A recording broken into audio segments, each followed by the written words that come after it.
Sa bawat segundo, lalo pang lumalalim ang galit at pagkagulat ni Ali nang matuklasan niyang si Jojo mismo ang tumulong kay Felma upang matuloy ang kasal nito kay Manuel. Para kay Ali, hindi lamang ito pagtataksil, kundi muling pagbubukas ng sugat na matagal nang nakabaon sa kanyang puso. Alam niyang, ang pinakamalaking dagok ay babagsak kay Hisel, ang kaibigan niyang matagal nang nagdurusa sa tahimik na sakit. Nagulo ang isip ni Ali. Nauunawaan niyang galit si Hisel sa kanya, marahil puno ng puot. Ngunit alam ni Ali na wala siyang karapatang manahimik. Kung alam niya ang katotohanan at itatago pa, habang buhay siyang hahabulin ng konsensya. Kaya't kahit mabigat sa loob, kahit nanginginig ang kanyang mga kamay, nagpasya siya. Kailangan niyang sabihin kay Hisel ang lahat. Mabilis siyang nagtungo sa istasyon kung saan nakakulong si Hisel. Sa bawat hakbang, lalong bumibigat ang kanyang dibdib. Pagpasok niya, sinalubong siya ng amoy bakal at malamig na hangin. Katahimikan ang bumalot sa paligid. Diretso siyang naglakad patungo sa selda ni Hisel, ang lalaking minsan niyang itinuring na kapatid. Nang makita ni Hisel si Ali, nabalot ng pagkagulat ang kanyang mga mata. Hindi niya inakalang darating si Ali. Naniwala siyang nakalimutan na siya nito, lalo na ngayong siya'y bilanggo at tinitingnan ng lipunan bilang masamang tao.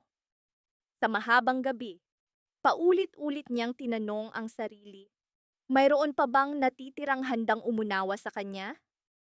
Dahan-dahang lumapit si Ali.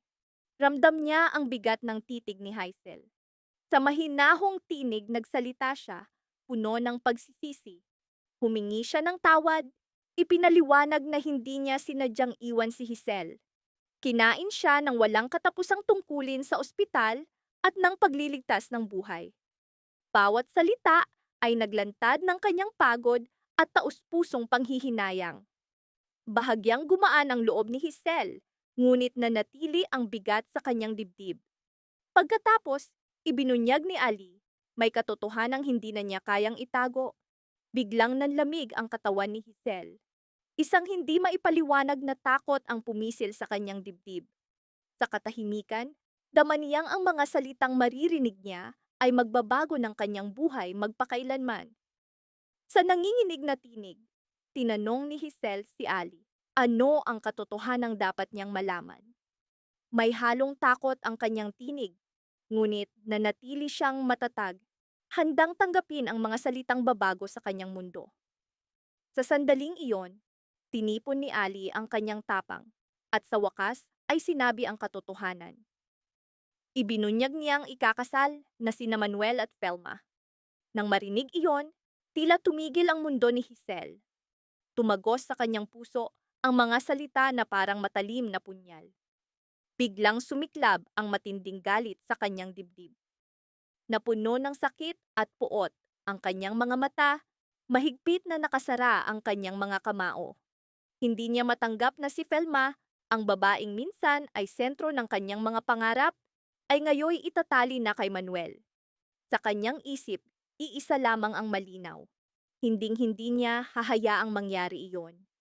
Mariin niyang idineklara na hindi matutuloy ang kasal, lalo na't alam niyang nakaugat ito sa kasinungalingan at panlilinlang. Ang tinig ni Hisel ay puno ng paninindigan at kawalan ng pag-asa. Tinig ng isang lalaking wala nang natitira, kundi galit at pag-asa bilang lakas. Tahimik na nakatayo si Ali sa harap ng puot ni Hisel. Ramdam niya ang bigat ng responsibilidad sa kanyang balikat. Maingat niyang tinanong si Hisel, ano ang kanyang plano? Sapagkat alam ni Ali na ang susunod na hakbang ni Hisel ay may mabigat na kapalit. Sa malamig na selda, nakatayo ang dalawang magkaibigan, parehong nilulunod ng kanilang damdamin. Sa pagitan ng katahimikan, naging malinaw, ang kanilang mga susunod na pasya ay magdadala sa kanila sa mas malalim na tunggalian, mas masalimuot na laban, at mga pagsubok na maglalantad ng tunay na laman ng kanilang mga puso. Sa wakas, nabuo ang matagal nang nakatagong pasya ni Hisel nang pirmahan niya ang annulment letter. Habang hawak ang panulat at dahan-dahang pumipirma, nanginginig ang kanyang kamay, hindi sa takot, kundi sa halo-halong damdamin. Nandoon ang panghihinayang, galit, at ang lasa ng kalayaang matagal na niyang ipinagkait sa sarili. Paulit-ulit bumabalik sa kanyang isip ang mga alaala ng nakaraan, ang panahong minahal niya si Manuel ng walang kondisyon. Ngunit sa huli, pinili niyang pakawalan ang pag-ibig na iyon at bigyang daan ang kapayapaan sa kanyang sariling kaluluwa. Matapos ang lahat ng formal na seremonya, tila nagmamadali si Manuel. Sa kanyang dibdib nanatili ang bigat ng nakaraan, ang lungkot ng pagtatapos ng kabanata kay Hisel, at ang pananabik sa bagong buhay kasama si Felma. Walang pag-aalinlangan niyang niyakap si Felma at buong tapang na ipinahayag ang kanyang hangarin. Nag-propose siya ng kasal, isang panukala mula sa kaibuturan ng kanyang puso, dala ang pangakong iiwan na ang mga anino ng nakaraan. Sa sandaling marinig iyon, tila huminto ang mundo ni Felma. Napuno ng luha ang kanyang mga mata, hindi ng sakit, kundi ng tuwa. Ang tuwang dulot ng katuparan ng matagal ng pangarap. Sa loob ng maraming taon, lihim niyang hinangad ang araw na ito, ngunit hindi niya inakalang darating sa ganitong paraan. Dinadala ng damdamin, mahigpit niyang niyakap si Manuel, na para bang natatakot siyang mawala ang sandali.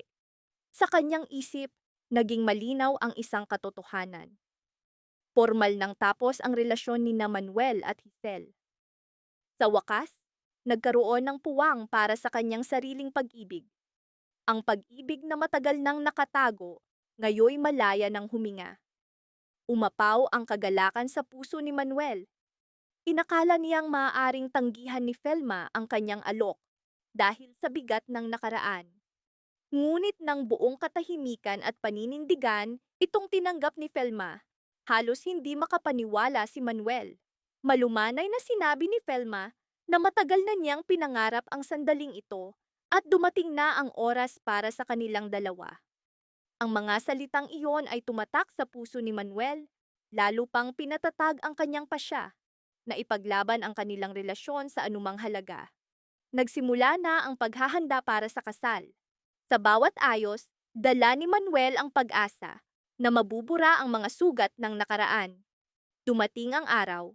Sa loob ng simbahan bumalot ang mabigat na katahimikan. Habang nakatayo si Manuel sa harap ng altar, bawat hakbang ay may bigat ng bagong buhay. Sa sandali ng mga sumpaan, mariin at walang pag-aalinlangan niyang ipinahayag ang kanyang pangako. Hindi lamang para kay Felma, kundi para sa lahat ng alaala na naging bahagi ng kanilang buhay. Sa kanyang mga salita lumitaw ang pangalang Rosel, isang pangalang naging sagisag ng kanyang nakaraan, kasalukuyan, at hinaharap na pag-ibig. Sa pagbigkas ng pangalang iyon, tila niyakap ni Manuel ang lahat ng karanasan bilang bahagi ng kanyang pagkatao. Nakikinig si Felma, puno ng damdamin, at muling napuno ng luha ang kanyang mga mata. Patunay na natagpuan na ng kanilang pag-ibig ang katuparan. Sa dibdib ni Manuel, nanatili ang halong tuwa at kaba. Ngunit higit sa lahat, nanaig ang pag-asa, natagpuan na niya ang lugar kung saan tunay siyang nabibilang. Nang matapos ang seremonya at formal silang ideklarang mag-asawa, tila pumasok ang bagong liwanag sa kanilang buhay. Pagkatapos, iminungkahi ni Manuel na magmadali na sila sa resepsyon. Tumango si Felma, nakangiti, hindi napuputol ang kasiyahan. Magkahawak kamay silang naglakad, puno ng tiwala na doon magsisimula ang pagdiriwang ng kanilang bagong buhay. Ngunit pagdating nila, isang hindi inaasahang tanawin ang bumungad. Bandalisado ang lugar, kaguluhan sa lahat ng dako. Malinaw na may nangyaring matinding gulo. Agad na nagtanong si Manuel sa mga tauhan. No ang nangyari? Bakit nasira ang kanilang masayang sandali? Doon nila nalaman, isang babae ang biglang naghasik ng kaguluhan, isang babaeng naglalagablab ang mga mata sa galit at hinanakit. Agad na sumulpot sa isip ni Manuel ang pangalan, Hisel. Alam niyang, Hindi pa naghihilom ang sugat ni Hazel. Hindi pa humuhupa ang kanyang damdamin. Ngunit nauunawaan ni Manuel, wala nang magagawa. Tapos na ang kasal. Pinili na niya ang bagong landas kasama si Felma at hindi na siya makakabalik. Sa gitna ng kaguluhan, mahigpit niyang hinawakan ang kamay ni Felma. Ang pagkakahawak na iyon ay tila isang tahimik na sumpa na anumang unos ang dumating, sabay nilang haharapin. Samantala, sa ibang dako, gumuho ang matagal ng tiwala ni Jojo.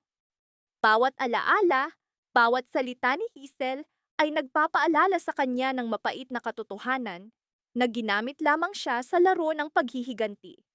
At sa sandaling iyon, lubos niyang naunawaan.